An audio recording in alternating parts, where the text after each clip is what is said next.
to The Squeeze. I'm Tony Pasquazi. That's Frankie Bacalars, and this guy in between us is Kyle Lichttenegger. I'm sure you recognize him. He's been on the show before, and he was also the best long jumper in Division III last season. So this is kind of a big deal for me and Frankie. I just got a negative COVID test. He's been negative. He's been negative. That's why we're in the same room without masks. We are all okay, I promise. But thanks for being on the show, Kyle. Thanks for having me. I love being on it. Yeah, so let's just go back to a memory that you probably don't want to relive, and that's making it to nationals, which sounds great. Why would you want to forget it? And then getting the call that you weren't going to be able to compete. What were, the first thoughts after you found out you weren't going to be able to compete in a meet where you were favored? And then how long did it take to kind of get over those first feelings? So my initial thought was it couldn't be real. Because, I was already there. It was 19 hours before the meet. I distinctly remember it was 19 hours. I was there, already practiced. Everyone was already there that was going to compete. So, not having fans, I kind of understood. There are new people coming in and all that. But, if someone was contaminated or, positive, then I feel like we all would have. Does that make sense? Mm-hmm. Because we were all already there and everything like that. Practice was over, and it was pretty heartbreaking. But now your second question of when I get over it, I still haven't. Oh, wow. Yeah, I don't know if I will for a very long time. That was because it was imagine having your dream less than an arm away. You were there. Yeah. You were fully ready. You knew you were gonna go far. You knew you were gonna win. It was just just got to do it at that point. Yeah. And then just have it taken away. Okay. Yeah, that's unless outdoor goes pretty well. I don't know if I'll forget it. Yeah, and now that I've tugged at your heartstrings here, let's relive a happy memory. Just tell us about the MIAC championship. You were athlete of the meet for field events. You broke a MIAC record. You qualified for nationals. You were the number one seed heading into nationals. Just relive that night with us. Yeah, that night was absolutely incredible. That's another one I'll never forget. I was actually second going into finals in the long jump because it's my thing. I just scratch. I just scratch and then I get one. But it was I think it was 686 and first was 688, so it was real close. But I get my first jump in finals. Actually, no. Let's just go back to the 60 because 60 was before that.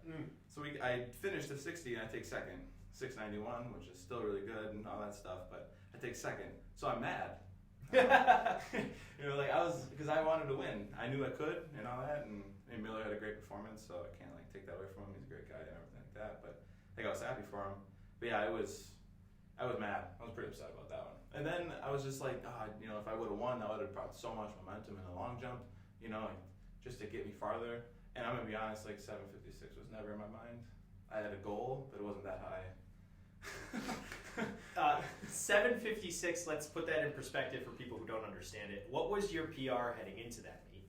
732. 732. So 756, if I'm remembering correctly from my time as a jumper, that's an entire foot, correct? Yeah. That's an entire foot that he PR'd by. And some. And some. More than a foot.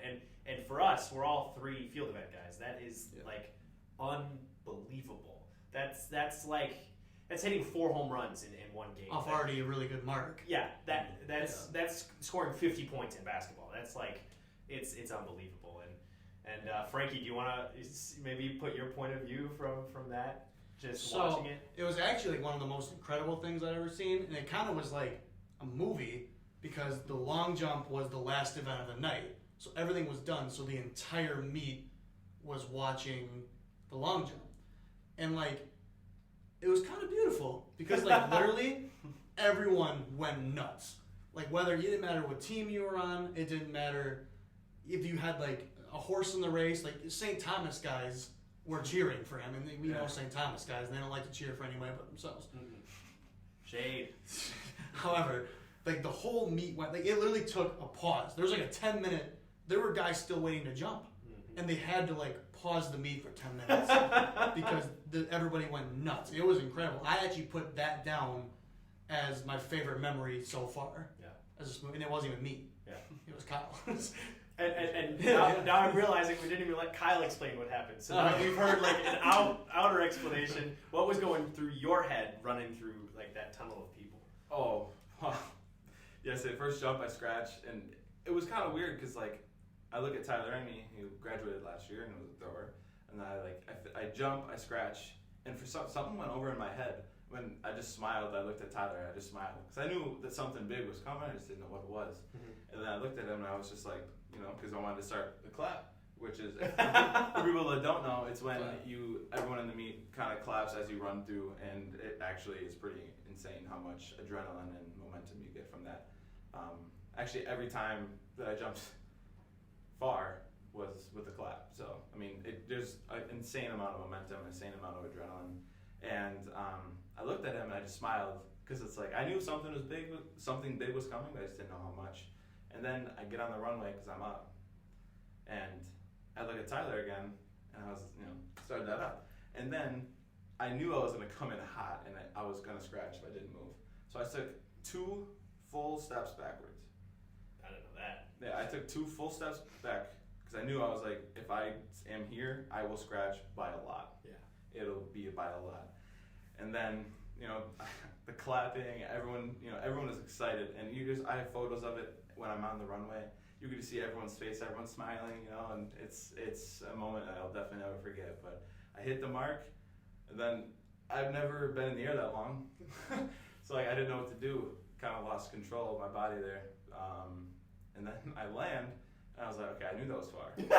I just didn't know how far. So I look at the tape, and I see the 7. No, I see 56, and I was like, no way, I just jumped to 6:56. It's like, for other people that don't know, like that would have been pretty bad. That's what I do. No. You go farther than that. And then I look, and I was like, wow, I felt a lot better than that. And then I look further down, and then I see the 7, and I freak out. I look at Coach Niels, who was the coach at the time, and I just go like this because I've never seen a number that high for a long jump. I mean, there wasn't a number that high all year indoor, so it's like, that's incredible. And then everyone just freaks out. Niels is running wind sprints down the track. He hurts his back. He was like sore for like 2 weeks after that. Like it was that, and I just remember a big dog pile on. I remember you were right there because I have a photo of us and me and you. After he says the number, we're just screaming. And then I remember just a big pile of people on top of me. And that was, and like you said, like the meet, it feels like time just stopped for like 10 minutes. Just pause the meet. Yeah. The meet paused. And there were so many people all over like the runway and everything like that. People are trying to go. The refs are like, screaming at everybody. Off the runway. And that was an absolute incredible moment, and then that we'll never ever forget. That's for sure. I'm not joking. I literally have goosebumps like all over my body. It's the coolest moment I think I've ever seen being at a sporting event. I mean, and I've been to an MLB no-hitter, and that was just so cool because, we're your friends. Like, I'm never going to be that close to somebody who succeeds in that way at a sporting event again, hopefully until you do it, outdoor nationals if that happens. So then let's just, move to the off season. There's been a change of coaching staff here. There was some uncertainty with COVID. In fact, we still don't know if you're going to be competing indoors. You will be unattached, but the team doesn't know. Yeah. And outdoor is still a little bit in flux. So how in the world, you just told me that you feel better than you felt in a really long time. How in the world did you stay committed, you stayed in shape, and just, how'd you make it through all that adversity? Honestly, I was pretty upset after Nationals was canceled. And then I come into the summer, and like I told you earlier, like that's something that I'll probably never get past. But I tried my best, obviously, and because I owe it to my team, I owe it to myself to prove again what I did indoor, and hopefully this time get to finish it. Yeah.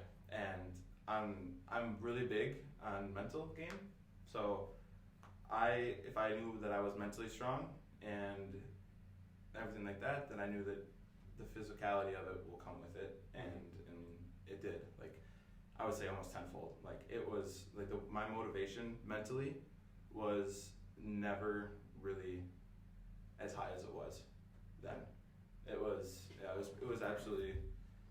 was pretty incredible, honestly.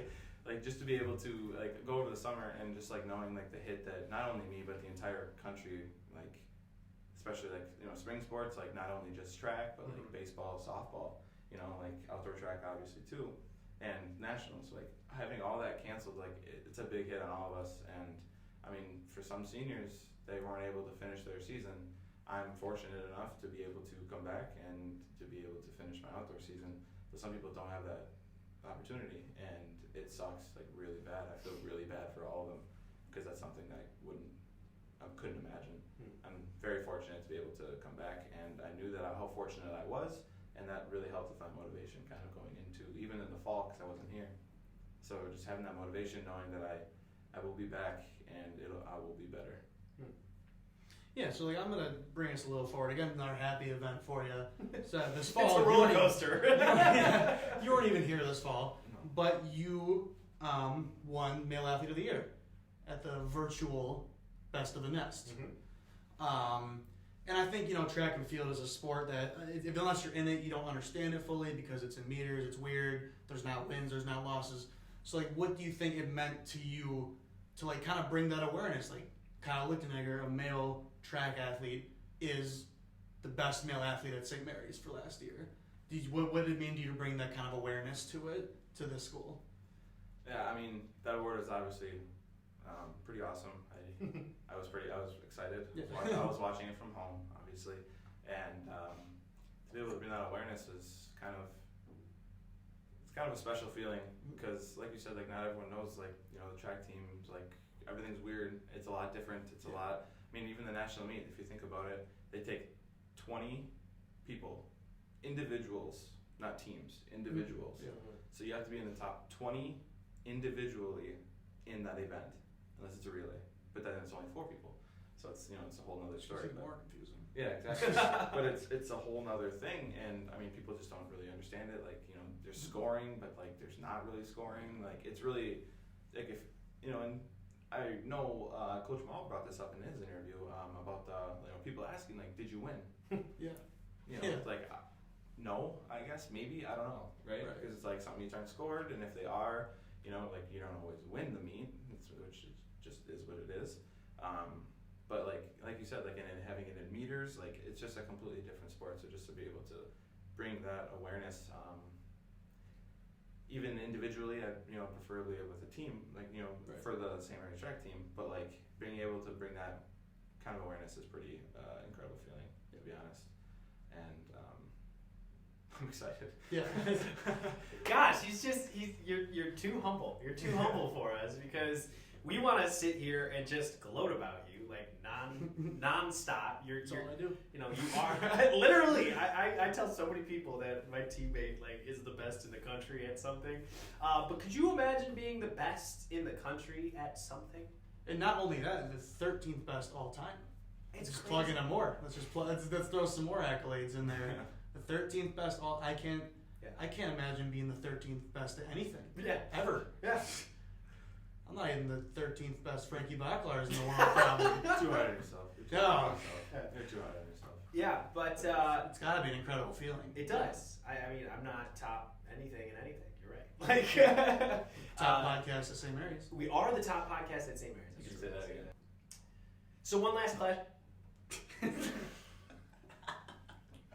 Super real. He's still laughing. We're good, dude. I can't interview friends anymore. So one last. Okay. Alright, dude. Alright, dude. Okay. Take 5. Here we go. So one last question before we get on out of here, and that's just basically, you mentioned COVID affecting the nation, and I don't want you to feel bad about, feeling bad about you feeling bad. Doesn't want me to feel bad about feeling bad about feeling bad. Where'd you put the third one in? I don't know. Well, yeah.